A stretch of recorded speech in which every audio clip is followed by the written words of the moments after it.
So now that you're ready to get started, let's talk about naming your marketing agency. Now, making a name for your marketing agency is very important, but I don't want you to stress it out.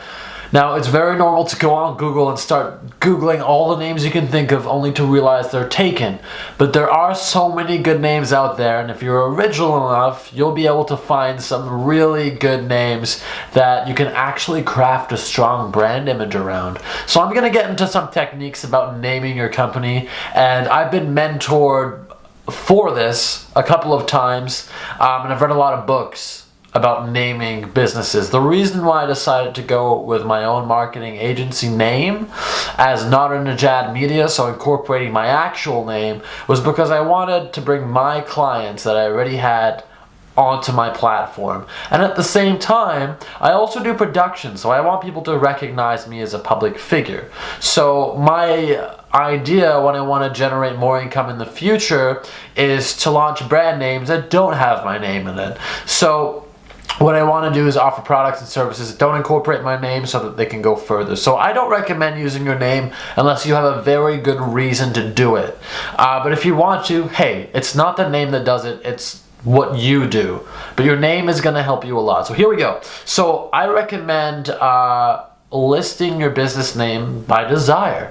And what that means is if people are looking for marketing services or they're looking for social media services, they're desiring a certain outcome or result. So if you can call your business go viral in 10 days marketing agency, then that's a desire that somebody has. If you can call yourself Get Verified Social, and you can verify social media handles. If you can give people the blue tick on Twitter and Facebook, which is very difficult to do unless you actually work there, then you can do that. So that's an example of naming your business by desire. It's also very effective.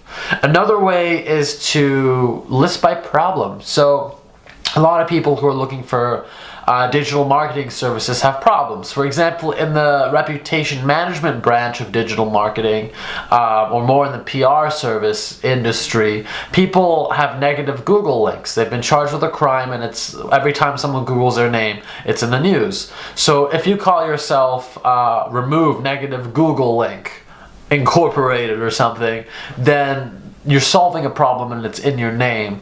These are very effective. You want something that's short, catchy, and down to the point. So it's going to take some time, and you can even hire people to do this. You can outsource it for $5 on Fiverr, or you can find people or friends in your life, or you can find a mentor, you can read books.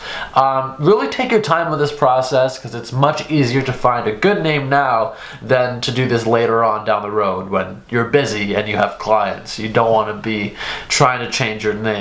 The next step I recommend is if you want to use your name, go ahead, but I wouldn't recommend using it forever, and it's probably going to slow you down in the beginning. Like I said, you can make an agency, and then you can offer different products and services and get trade names for them or trademark them in the future, which is an idea, but starting out you should definitely try to list either by desire or by problem. Another one is by theme. So if you can call yourself Social Fire, you can create all these fire-themed designs on your website. Everything can be bold, orange, professionally graphic design. Images like fire portray strength and power and warmth. But it also is really easy to make a theme around it, to theme your website, to make it very, very strong. Very strong and consistent, which is very important in branding. So when you're going to think about a name, also going to think about like, hey, what's it going to look like when I name it this? If I name it Tiger Marketing Agency, are we going to have tigers everywhere? So really think about the realistic part of it. A lot of people like to list animal names for some reason. A lot of people like to list colors like blue hat, white hat. I'd stay away from that. Try to make it a little more original. If you really want to, go ahead, but try to make it catchy. You can also do jokes. Just really think about it. Write down everything you can in a notebook, all of your ideas, and I want you to go and check and see if they're available. But we'll get more into that later on when we talk about actually registering your business, which is our next step. But for now, if you have any questions about obviously naming your business, do some searches, look it up, and feel free to send any any questions my way as well, because I'd be more than happy to help you out.